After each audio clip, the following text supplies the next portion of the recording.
جو 27ویں آئینی ترمیم آ رہی ہے وہ بھی جو ہے ہمارے پارلیمانی اجلاس میں انڈر ڈسکشن تھی، چونکہ اس کے خد و خال ابھی تک پراپر باہر نہیں آئے، لیکن بہرحال جو ٹویٹ کیا گیا تو اس سے یہی لگ رہا تھا کہ صوبائی خود مختاری پر ڈاکہ ڈالنا ہے اور کچھ لوگوں کو مزید مضبوط کرنا ہے. تو بہرحال جو بھی ہوگا ڈرافٹ دیکھنے کے بعد ہی ہوگا، لیکن کوئی بھی ایسا اقدام جو جمہوریت کو کمزور کرے، جو صوبائی خود مختاری پر حملہ ہو، ایسے تمام حربوں کو انشاءاللہ تعالیٰ پاکستان تحریک انصاف اور پاکستان تحریک انصاف کی لیڈرشپ مسترد کرے گی انشاءاللہ تعالیٰ. پارلیمنٹ میں جب 26ویں آئینی ترمیم آئی تھی، یہ جنید اکبر صاحب اور یہ 4 لوگ گواہ ہیں، کیونکہ اس وقت آپ کا سی ایم تب اس کی بات نہیں کرتے، لیکن آپ کے لوگ نا انتہائی بے سہارا تھے، لاوارث تھے، گلیوں اور گردشوں میں گھوم رہے تھے اپنی جان کی حفاظت کے لیے، چھپنے کے لیے پھر رہے تھے، ان کو اٹھایا جا رہا تھا، گرفتاریاں کی جا رہی تھی، ہم صبح نکلے تھے یہاں سے.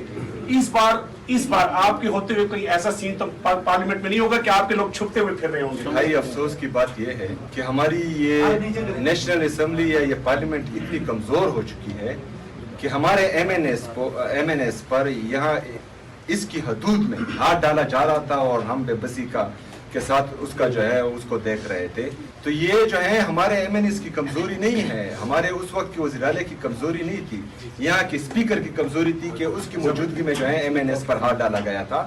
تو ہم تو یہی چاہتے ہیں کہ جمہوریت مضبوط رہے. اگر کسی کی یہ سوچ ہے کہ وہ کچھ آئینی ترمیم لا کر اپنی حکومت کو توسیع دے رہے ہیں، تو یاد رکھیے گا کہ مطلب نمبر جو ہیں وہ چینج ہوتے جائیں گے. آج ایک کا نمبر ہے، کل کسی اور کا نمبر آئے گا، اور اگر ہم پر گزر رہی ہے اور ہم جو ہے اس کا نشانہ بن رہے ہیں تو 3 سال سے ہم برداشت کر رہے ہیں اور ہم مزید بھی برداشت کریں گے. لیکن پھر میں کسی میں اتنی جرت نہیں دیکھ رہا ہوں کہ وہ پھر برداشت کر سکے. آپ کے حوالے سے کافی باتیں ہوئی جب آپ وزیر اعلیٰ منتخب ہو رہے تھے، ڈی جی اسپیار صاحب نے پریس کانفرنس کی، یہاں پہ وفاقی وزراء نے بھی پریس کانفرنس کی. تو ابھی جو ایکسٹینشن کی باتیں ہیں، جس طرح کے فیلڈ مارشل و چیف آف آرمی اسٹاف کے حوالے سے ایکسٹینشن کی باتیں ہو رہی ہے، اس پر آپ کیا بیان دیں گے؟ کیا موقف ہے آپ کا؟ ایکسٹینشن ملنی چاہیے یا نہیں ملنی چاہیے؟ دیکھیں جی، ہماری حکومت میں بھی ایک ایکسٹینشن ملی تھی جس پر میرے لیڈر میں رکھا ہے جناب عمران خان صاحب نے کہا تھا کہ مجھ سے غلطی ہوئی، تو میرے خیال میں جو ہے اس غلطی کا ازالہ کرنا چاہیے. آپ کو 4 مرتبہ عمران خان صاحب سے ملاقات نہیں کرنے دی گئی، آپ نے یہاں پہ آ کے قرارداد بھی جمع کروا دی ہے.